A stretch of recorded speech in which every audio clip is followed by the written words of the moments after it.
Good evening, everyone. This is April Tribe Juke, and I'm here with Miss Dorothea Robinson. And tonight we have a very special and I would say direct, it's going to be a blunt night. So those of you that are popping in, we hope you're here for that reasons. Please get your note cards out, get your pens out, because the information that Miss Dorothea is going to be offering us, especially for those who are supporters, who are friends, who are family members of somebody who you know who is in abuse, any kind of abuse, physical, emotional, spiritual, financial, it doesn't matter. Abuse means that you are destroying someone else. That's it. And the ways and the means that happens, that doesn't matter. The point is are you going to be there as a supporter? And Mr. Thea is going to be helping us to understand what the exit strategy looks like. And so if there's anyone here that is suffering through anything, the information she's going to give is pointed to you, but really we're focusing in on these friends and family and support members, because to be a true supporter is part of how all of this really works together. Thank you, Lori, for popping in here live. All right, on time. Look at you, girl. Thank you so much. And anyone else who is here, go ahead and share where you're coming in from. John, let me tell you a little bit about John. John has an amazing podcast, and his podcast really helps to support and focus in on the men. And we've talked all this month about prevention, and he's one that has stood up and shouted out, posted things, and has really started to make that change, because when we have that guy-to-guy talk, it really helps in the prevention. So thank you, John, for being up here loud and proud. Thank you. So again, I'm April Tribe Juke, and I'm from Kyle, Texas. And Miss Dorothea, where are you from tonight? I'm from Philadelphia, April. Thanks for having me. This is going to be super exciting, heavy, but yet nonetheless exciting, because somebody's going to get some information to get free, or to support somebody who needs to be free. Exactly. This freedom is everything that we are trying to understand. Hello, Darla. Darla's here from Kansas. Thank you so much for popping in. Awesome. We just met through John actually yesterday, and she's also a survivor, been out for 3 years. So congratulations, Darla, and let's just keep this freedom flying. Okay, so now that we've got people established here tonight is all about exit strategies. As you can read on the ticker below, after domestic violence, LADV, she is this coach. She is an exit strategist for victims and survivors of domestic violence. She is also moving into a new role where she's going to be doing more of the training as opposed to the one-on-one support and rescue. And there's still always opportunities for that, but we need to get more trained to get out there, to be in the field. And so Dorothea is kind of moving into that next position, which is the perfect place for her life right now. So this is going to be awesome. Thank you, Lori. It's going to be phenomenal. Excellent. We're excited. Okay, let's go straight in, Miss Dorothea. What in the world is an exit plan, and what are we talking about? So, an exit plan, strategic, methodical, and very planned, detailed. But it all begins in the mind. It's not where you can just say, oh, I'm going to leave. There needs to be thought. There needs to be planning. There needs to be some clear-cut, decisive moves. Because if you don't exit properly, carefully, you could die. I'm not sugarcoating it, not making it, Hollywood-ish, if you will, where you just up and decide one day I'm going to go. One day I've had enough and you're out the door. That can be very dangerous. The day of leaving is the most dangerous time. I'll say that again. The actual day of leaving is the most dangerous time. However, if you plan correctly with great detail, thinking everything through, having someone by your side who is trained, the success rate is much higher. And so It normally takes between, they say, 7 times before a victim of abuse actually stays out. In other words, someone who is in a domestic violence relationship or an intimate partner abusive relationship, the victim tries 7 times before they actually stay out on the seventh try. But I'm here to be able to say, I want to change that statistic. Let's stay out the very first time. The very first time that you begin to realize that I've had enough, I need to be out. And upon it getting out, that they stay out. So, what does that look like? It starts in the mind. Your actual leaving, just, to stay. I want to be out. I want to be free. I no longer want to be in a situation that's abusive. It starts in the mind. Understand that domestic violence, intimate partner abuse, the definition is control. Being controlled by someone who lives in the house or being controlled by someone who you are intimate with. So let's look at this real quick because I want people clear about definition. Domestic violence and intimate partner abuse is about control. That's it. Nothing else. Someone who lives in a house, and it could be the mother, father, brother, sister, aunt. It could be, a neighbor who's decided to live in the house, and for whatever reason they're there. Anybody who lives in the house who decides to control another person, that is domestic violence. Intimate partner abuse basically means two people who have gotten together and have decided to have sex, to be intimate. But then when you throw the word abuse in the mix, that one of those partners have decided that they're going to control the other through forms of, and as April has said earlier, it could be spiritual abuse, it could be financial abuse, emotional abuse. We all think about the physical abuse, the black eyes, the broken nose, the death. We all understand that the verbal abuse, the nonverbal abuse, the slamming of a door, the breaking and splintering a table without a leaf, that's intimate partner abuse.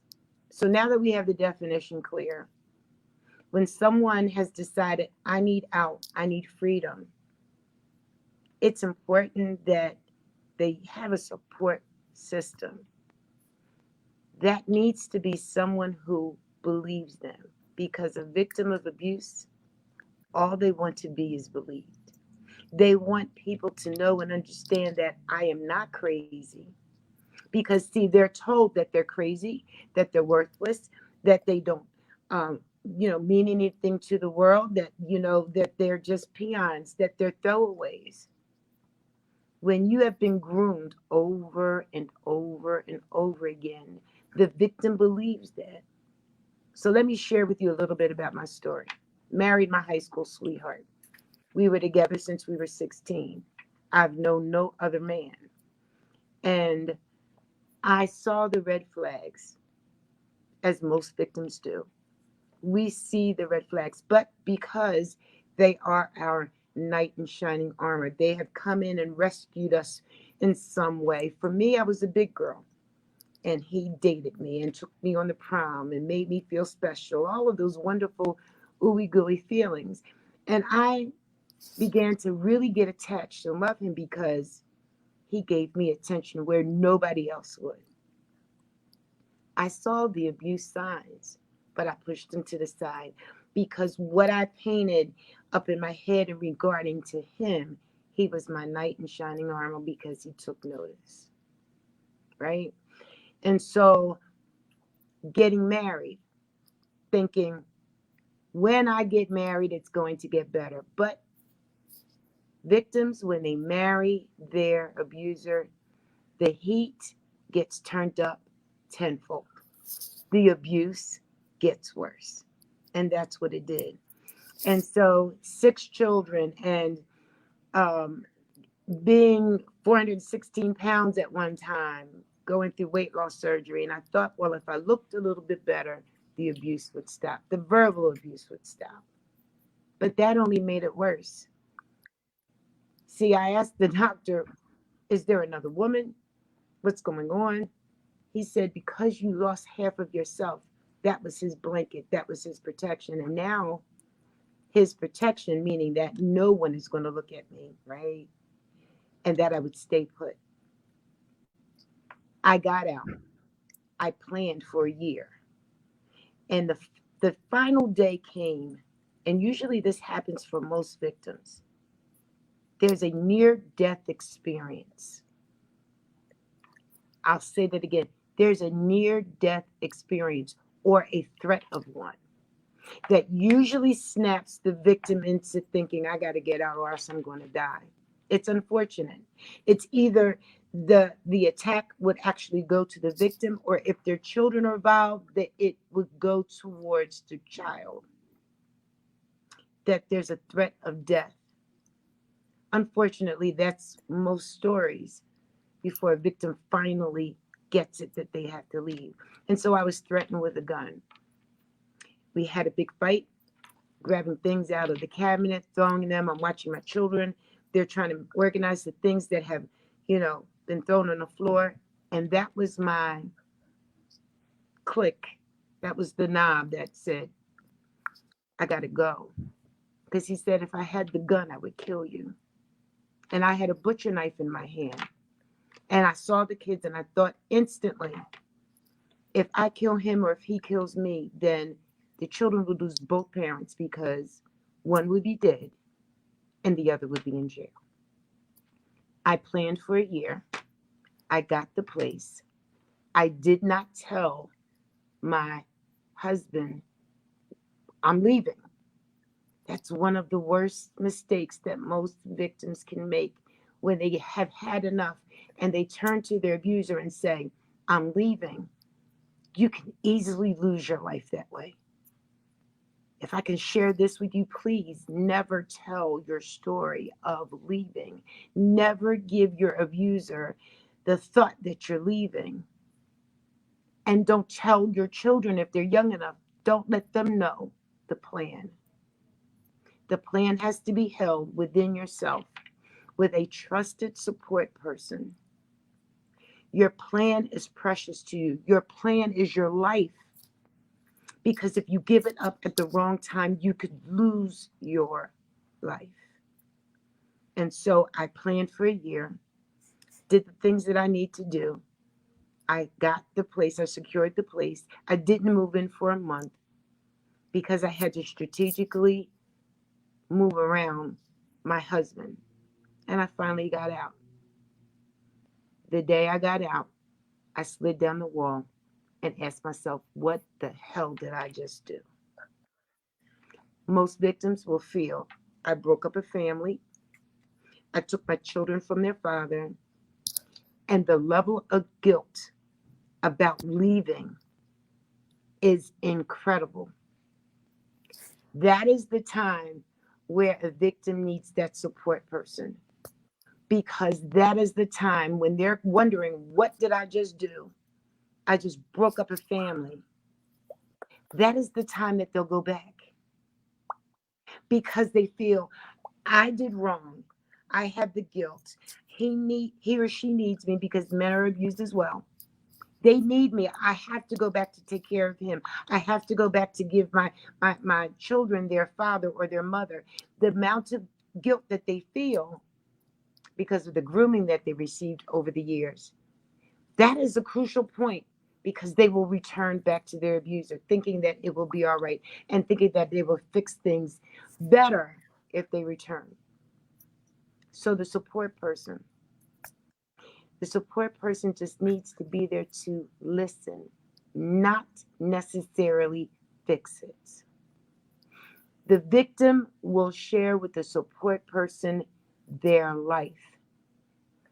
And victims of abuse, they have to ensure that they have selected the right person to give their life to.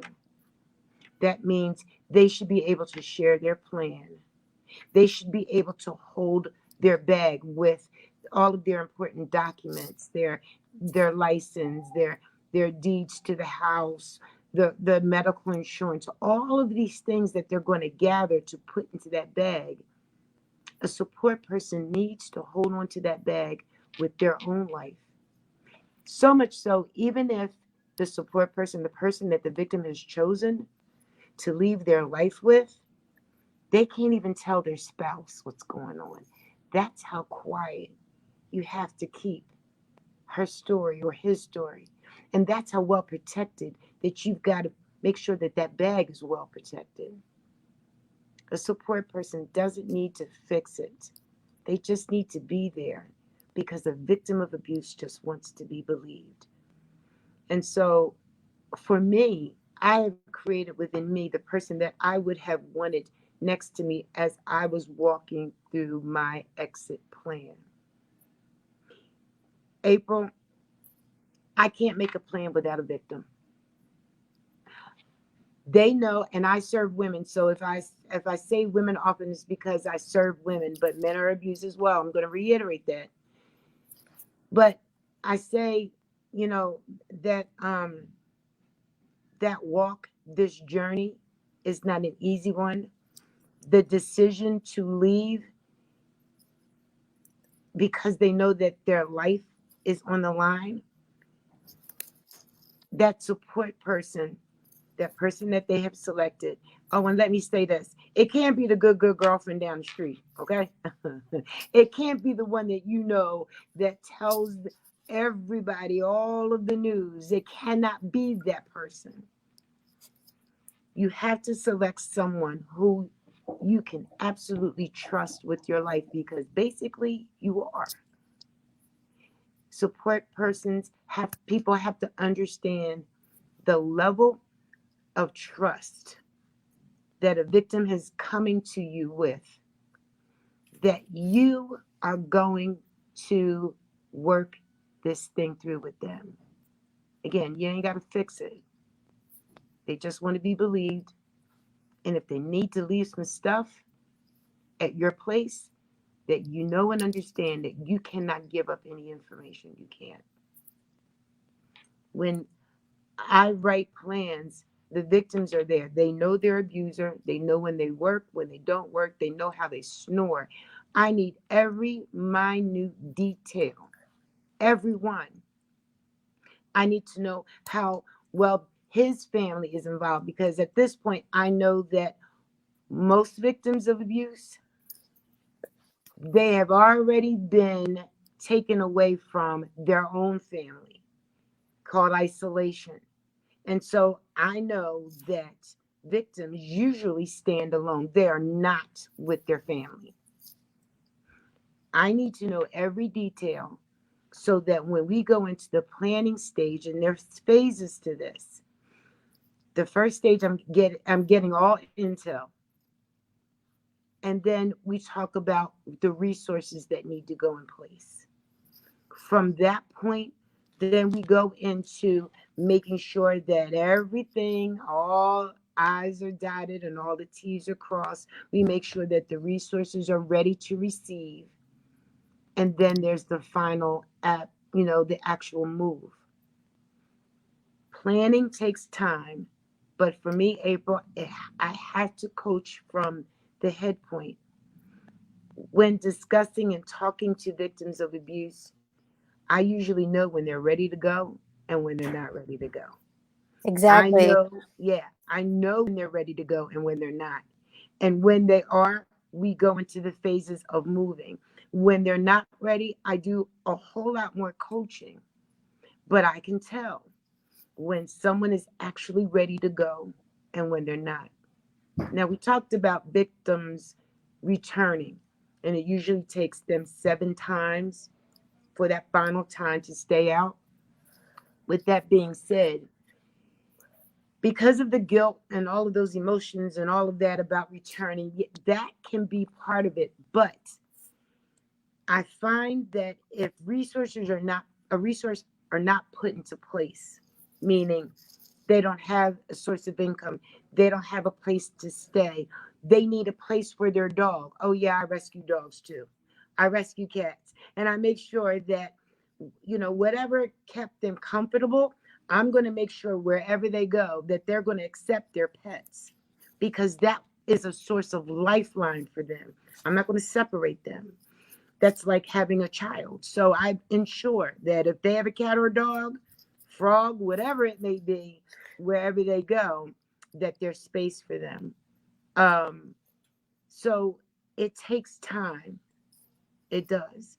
And You're right. it's not an easy thing, April. You know this. It's I do not know easy. this. It's not easy. It's not easy. In my first attempt leaving, I was out. I was pretty clear from a lot of things, but you nailed it. That guilt was weighing heavy and deep, and I was pregnant with number 5. So those hormones didn't give me much support. Now my supporters were amazing, because when I left that first time, they rallied strong. We had made a great plan, and it was good. But then I eventually went back. And the best thing that happened was not one of those said, "Oh, really? You're going back? Well, then Right. you Because broke your that's promise. I'm done." Not one of them. They good. all just said, "Okay."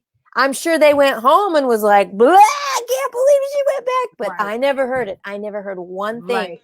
And that was exactly, that's your test. So supporters out there, if you think you're a supporter of this and they change their mind, can you go through 7 times of changing their mind and still be right there 100%? If your answer is yes, absolutely, then you are made to be a supporter. If your answer is no, then move it on to somebody else. You cannot handle it, because you cannot put boundaries. You cannot put conditions on somebody who has been conditioned and had boundaries and control their whole time. You cannot do that to them. They have to have ultimate control. And even if you are at the right minute and they are grabbing that bag and they put the bag down, they say, "Sorry, I got to go back." You say, "I'm here when you're ready again." Again, That's if you the need to response. vent to the wall afterwards, go ahead. And They do that. cannot hear that. They cannot hear that from you, because they got to know within an hour they might come back, within a year they might come back. Right. So if you cannot handle that, then you're not the right supporter, and that's okay. Not Right. everyone is made to be that way. That's fine. That's why Right. this is so blunt and straight up. Leslie is an amazing woman. She was able to leave, and her escape was terrifying, and as she shared it with me.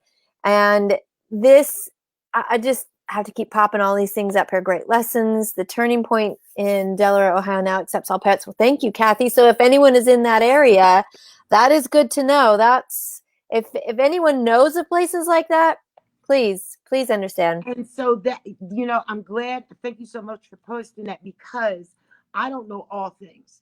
April doesn't know all things. And there are people and places out here and organizations that we all don't know of. And so having that information will help me when I come across with someone who needs, that place right there in Delaware. So thank you so much for sharing that. Right, thank you. And if you know those things, please put them down. So what we're going to do at this point is, if you have questions, this is a perfect time to open it up for questions. If you feel like you are that supporter, if you feel like you are a victim, if you feel like you don't know what to do, you just know you want to do, please ask. Let's see what we can do and help and support for tonight. The whole conversation with this is straight up, it's tough. We know that for a month long, we have this focus about domestic violence. Well, it's not like anything else. And I'm signing the sign for Christmas. Like, when Christmas is over, that's it. We wait for a year. Domestic violence happens all the time. And we do have a certain focus of a month, because it's important to get the awareness there. But it's also an exhausting topic. And I understand that and can appreciate that. So with this concept of supporters, we'll put down in the comments below, I have a supporters toolkit to help anyone that understands and wants to know what that takes to become that supporter. And Sophie, thank you so much for being here. You are a wonderful supporter of so many things that we post. You have great connections, and you really understand, the comfort of a higher power. And when we can have that belief and moving forward, a lot of things happen even more, in bigger ways than we can even see going April, out there. April, you mentioned it, and I'm going to say it here.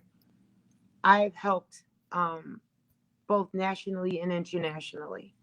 I've done escapes from places that I didn't even believe that was even possible happening. But when I say it starts in the mind, that's a misconception. It starts with your faith and who you know to be God. There's not one rescue, and I've done over 100 now, that each and every one of them, when they understood what He said about them, did the migration happen? Did the need to get out? When I helped them to understand and go back, what did He say about you? Does what your abuser line up with what He says? If it doesn't, so thank you for that. It starts with understanding who you are and whose you are. And I'm not stepping on anybody's toes or anybody's religion. It is the faith in which it is that you have and how you worship and pray to your Father. I don't know of any rescue that has not had Him first, and then the mind, and then the heart, and then the migration. I hope that helps somebody. I think so. I think so. It's very, very true that we do have to have it. For my own story, I always knew my Heavenly Father was there and listening to me. Mm-hmm. And I always knew that I Mm-hmm. had the agency to choose when it was time. Mm-hmm. I know there were several opportunities, and like I said, the first time I was out clean and free, and I chose to go back. Mm-hmm. And upon entering that again, what was interesting to me was that the second plan, as it started in a way that was completely different than the first plan. The first plan, really, I was asking, can you help me? Can you help me? Can you help me? Like, a very, how do I approach this? Very in the victim. Poor me, can you help me? Poor me, can you help me? Mm-hmm. And there's nothing wrong with an approach like that, Right. because that's what I knew. Right. And so the second time, like Dorothea says, the quiet and the secrecy about all this, I knew that financially that was going to have to play into my abuser's mind. And I'm going to share this full story on Wednesday, so I'm not going to give it away here. But in that part, I needed to make sure that this pattern of secrecy was absolute. And I reached out to people who were not the friends and family. Now, I had tested my friends and family, and like I said earlier, they did not go, "What? Why did you go back?" Nothing. They were absolute great, wonderful supporters. But I had to reach beyond them, and it opened up a pathway that I was led to by him. He could see it, but I couldn't see it because I was still worried about the comfort zone. I was still worried about this place of not going too far outside. And he needed me to leave everything and experience the understanding of what it's like to have the without. And when you experience without, you know you never want to go back there again. And that was for me because of how I learned. I was like, got it. And I never felt alone with him. He was always with me, meaning Right. my Heavenly Father was with me, and I felt that comfort. But the isolation and separation, of course, that all happened. And on that second time, which I'll share Wednesday, was yeah, it was amazing. So I want to throw a few through these comments up here. Mm-hmm. Kathy says, thank you so much for your courage, bravery, the mission to help survivors find a way out. Now, Kathy is also a survivor of abuse, but of sexual abuse from her stepfather as a child growing up. And we know these stories happen as a part of domestic violence. So can I share And that you may share. my children, and I learned this 4 years ago, that my abuser, my ex-husband, my children's father, was sexually abusing our boys. while I'm just becoming an advocate, did I learn this and this was sat in my lap? So I totally understand.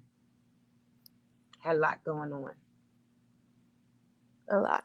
A lot. Leslie has something to ask. It's a big ask. So, after you get away from your abuser, how do you just begin again to move forward? It's been 3 years for me, and I still struggle with PTSD and anxiety. I just hate even thinking back on the situation. I want to be happy and not focus on the possibility, all these red flags I see in every person I meet, but I also want to trust again. Great question. You're not alone. Most victims of abuse suffer from that, if you will. So, my question to you becomes, do you have a therapist? Now, there is nothing wrong with therapy. Everybody should be in some sort of therapy situation. It's going to take not the first time, maybe the third time that you link up with someone that you can gel with, if you will.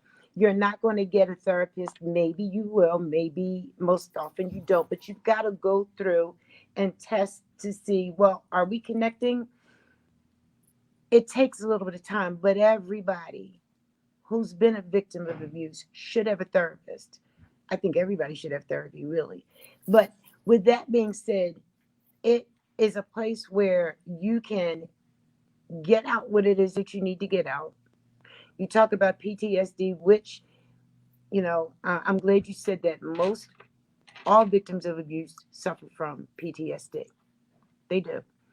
There are some people out in the world, in the cosmos, do not like victims of abuse to them equate PTSD with domestic violence or intimate partner abuse. They don't like that. They believe that that term should be just set aside for the military. Well, I have two sons who are in the military, and yes, they suffer from PTSD. But when you look at the definition and you look at, how victims of abuse and those who have been in war, what they experience is very, very similar. Um, for me, standing in a local shop, it's called Wawa. Some of you may know the Wawa. You can get coffee, great food, and whatever. They played the elevator music from the 80s. I remember fixing a 20-ounce cup of coffee, delicious, hot, just like I like it, cream, no sugar. And I was standing in line. And Pat Benatar came on. No, excuse me, Stevie Nicks, Wild Wing Dove began to play. I dropped the coffee. It burnt me. It burnt the person in front. And I ran out the door because my mind went back to the abuse. I was right back in 1980. I was right back at the situation what was going on when when Stevie Nicks, Wild Wind Up, what that was singing. I flashed back to that. Victims of abuse should have therapy ongoing. It might be lifelong. I don't care if you were in for a month or 3 or 30 years like I was. You should have a therapist. Why? Because they will hold you accountable to the things that are currently going on in your life. They will help ensure that you are moving forward. Now, I need to say this, a good therapist will never tell you what to do, but they will help lead you to bring out what's within you, and you come up and you make your own plan of, I'm going to get a job and this is how I'm going to do it, or whatever your goal may be. They will help set the standard or you to be accountable to yourself. Now, if you can't get to it, you should get to a therapist. I'm not saying anything different. Now, if you want to be or be held accountable, accountability coach would be great as well to help you move forward, to help you get unstuck. And I get at that place of being stuck. Supporters, listen to me. When victims get out, please understand that getting a job, getting into shelter, getting housing, and getting a car, and moving on with the things that you need to move on with, please understand that that's just not the end of it. It's not the end. It's really the beginning for them. Understand that it's going to take time. They have to deprogram from what it is that they've been programmed for however long they've been. So that's a great question about PTSD therapy and an accountability partner. Great. Fantastic. I really appreciate what you have to say here. Jody says that yes, therapy and counseling is crucial to healing. Finding the right therapist is so important. Now, he's a pastor and he's now a life coach in Soul Lucian Ministries and have helped several with domestic violence abuse. And I have to give a shout out to Jody. He was one of the very first that took our Pinpoints of Light to a shelter in North Carolina, delivered that. And again, we do have a lot of good, amazing men standing up here and so giving the support that is the right support. And they're having those discussions with the other men out there saying, well, what are you doing? What are you doing? You know, holding them accountable, helping to finish and erase this. The other part, like Jody, in the pastoralship and helping, because as they come, that's confidential. What are you going to do? You need to have offering solutions, numbers, connections. And so we want to be offering out to any other pastors out there. What can you do? How does this work? I mean, we possibly can even do some free workshops so that you have a direction to know what it is within the local area that you're at. There's so many options and things, and it's kind of a fine line because, many shelters are hidden. They just kind of have a storefront, right? And we can understand why. But the opportunities and abilities are there for so many people. Now, supporters out there, you usually don't get into a shelter and learn a lot of these things on your own. You can take advocacy classes, but most friends and family members just want to know what we can do, what we can help with. And that's why developing the Supporters Toolkit was so crucial, because I talk about this within my story, what the supporters did, and shared some of that this evening. Thank you, Leslie. She says, this is great advice. So, Dorothea, you really hit that for her. Thank you. I want to thank the pastor. Yes. What is his name again? Jody Almond. Mm-hmm. I want to cry right now because I hope pastors who are listening to this, or those who are clergy, please take this the right way. We have people who go to church because they need to be healed, right? They're going because they need to get full so that they can go out and do their week. And, they should be reading in between, and they should be doing the things that they need to do. But as it relates to domestic violence and intimate partner abuse, I have heard and I have seen so many times where a woman will bring her husband, or a husband will bring his wife into the pastoral chambers, and they spill out the abuse that's going on. I have seen so many times where the victim gets slapped on the hand saying that you're not doing enough, and then they're sent back out in the world for the victim to be abused even more.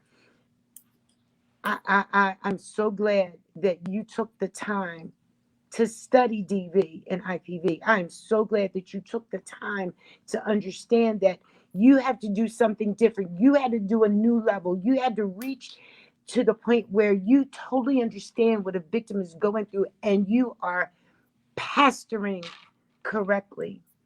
I really want to thank you, because I wish there were more of you.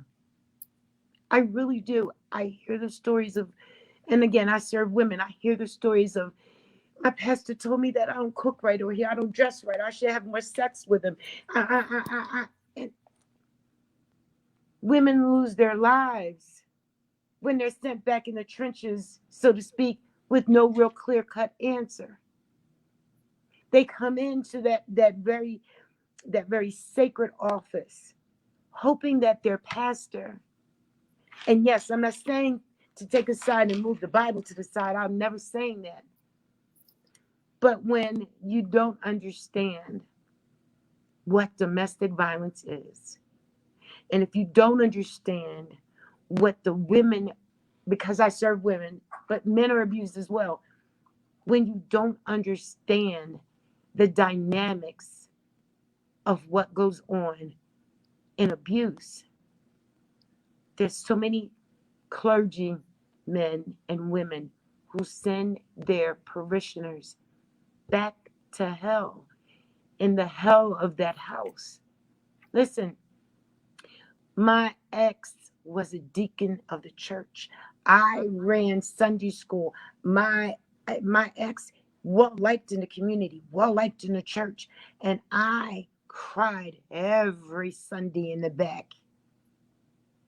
So I understand all about that dynamic. I just want to thank you for taking the steps to say, this thing right here called domestic violence and intimate partner abuse, I've got to be well versed on. I'm going to challenge you, Pastor. You need to gather all of your local parishioners, your pastors, the clergy, the deacon, and bring them to a meeting where April, I'm challenging you. You take and you teach, because that's the only way that this thing is going to get solved. You take the beacon of light and you use it in the workbook, and you teach those in high standing, those who are pastors, those who are deacons, those who counsel on a regular basis their members of their church. Because I promise you, 1 in 4 women report that they are in an abusive relationship. So that means if you count off 4 women on a pew, that 4th woman is currently in a domestic violent relationship. That means you count the number of women in your church, count off 4, and that's how many women are currently being abused in the house of the Most High. Thank you, Dorothea. It is a challenge, and John, it's a challenge because this idea that most men are ignorant, because it's unfortunately domestic violence has been slapped with that's a women's issue, and that's what we have to change. That's why we're having these conversations, because it is a family issue that starts with, unfortunately, 90% of the perpetrators are men. And that's just the stats, but we know things can happen on both sides. We know it. It's just a lot less on the other side. Now, again, the argument is not who's more, who's less, who's more, who's less. The argument is who's going to stand, who's going to support, and how do we help to change this and drop the statistics. As a community, we bring it back to family. And in the family, what we're talking about is not just, okay, if you are having these problems and challenges, John has called out a few people on his program, and he says, hey guys, if you have a tendency in any of these things, you're going to need to step it back for a minute and look at this. So it is really a powerful thing. Yes, Jody, if men would love their wives the way Christ loves, these issues would cease. And you're very right. And so that's the thing in the family. We have to teach so much of how to love one another. And that's going to go into a whole nother big piece. It's a hard thing. It's a hard thing. It is a hard thing. It is. Teach, teach, teach. Yes. These are the uncomfortable conversations. And thank you, Lori. She says this is the best information about domestic violence she's ever seen. And she has a daughter that has gone through things, and guys know these things are hard, but there's solutions there. And when we keep opening our mouths, and if we keep checking with our neighbor, right? Am I my brother's keeper? Yeah. Check in on people, see how things are going. If my your mother guts did. My yes mother did. My mother, the day I moved in, I didn't even tell my mother I was moving. The day I moved into the house, I called my mother, Mom, come on over. And at that time, she was 83. And my mother was still around, but the rest of the family isolated. My mother made a point to hang around for the grandkids. And so I came and said, Mom, come on over. And she came over. She walked through the house, and when she got to the living room, she's like, Thea, is this you? I said, yeah, Ma, this is me. No, no, no, no, no. Is this all you? I said, yeah, Ma, it's just me. She said, now I can die happy. That's, and 3 years later, she died at 86. But she kept an eye. She never said anything because she knew that I had to make the decision. It couldn't be her, it couldn't be anybody else. I had to make the decision. When I made the decision, then I stayed out.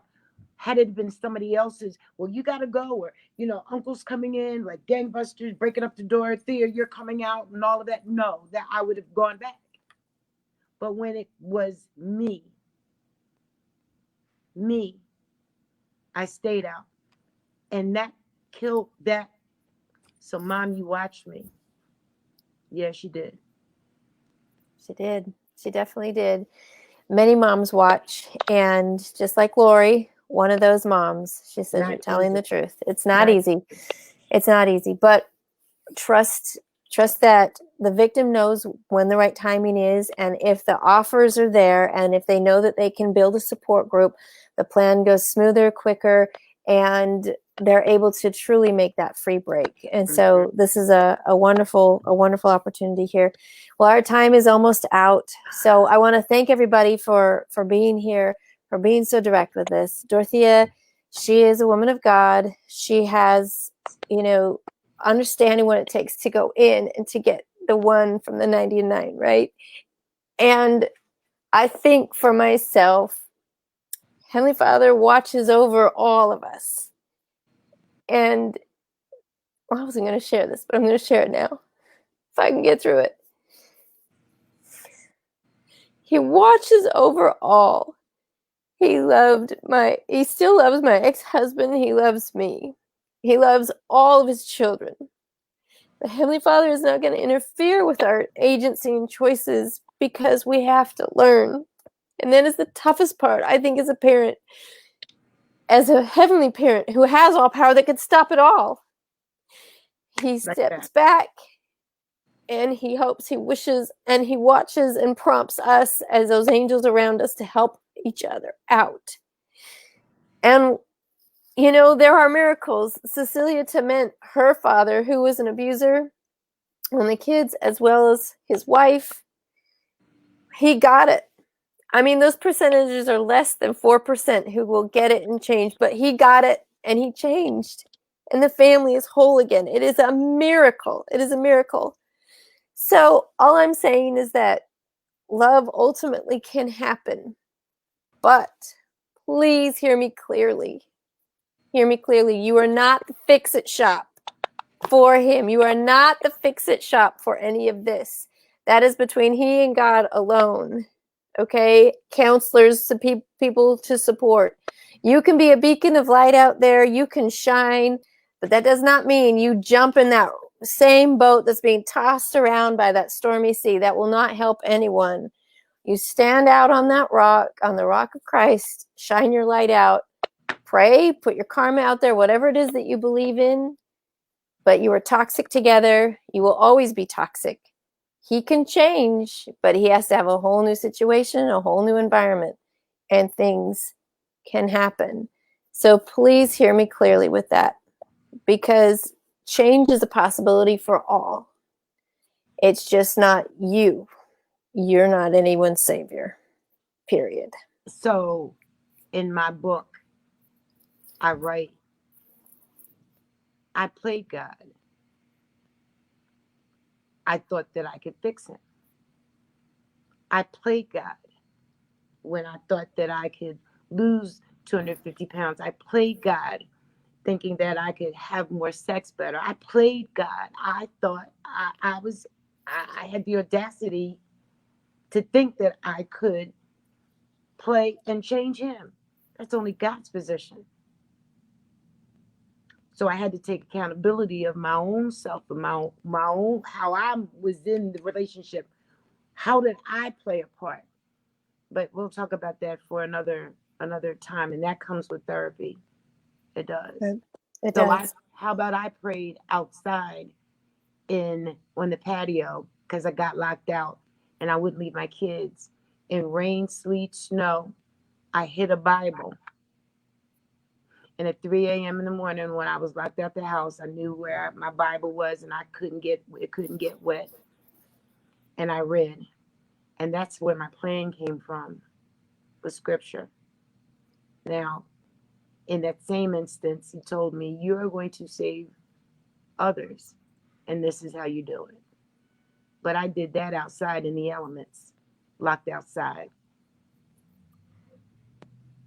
Thank you, April. You're welcome. I You're thank you welcome. for this opportunity. I really would love to stay connected to your viewing audience. You all are so inspirational to me. I thank each and every one of you. You stepping up and say yes in some way. However, the Lord has put on your heart to help and assist. If you are a support person, if you are a life coach and a pastor, if you are a parent just standing by watching your child through the tears, I thank each and every one of you for your yes, because your yes will cost you something. But if you need assistance, there's April. I'm here. We are now a community. Unfortunately, we're all stuck together, and I'm loving it. So let's help each other to help somebody else. Because guess what, Pastor April? We're here to do what? We're here to serve. That's right. We are here to serve. Here to serve. Thank you, everybody. Have a blessed evening. We'll see ya.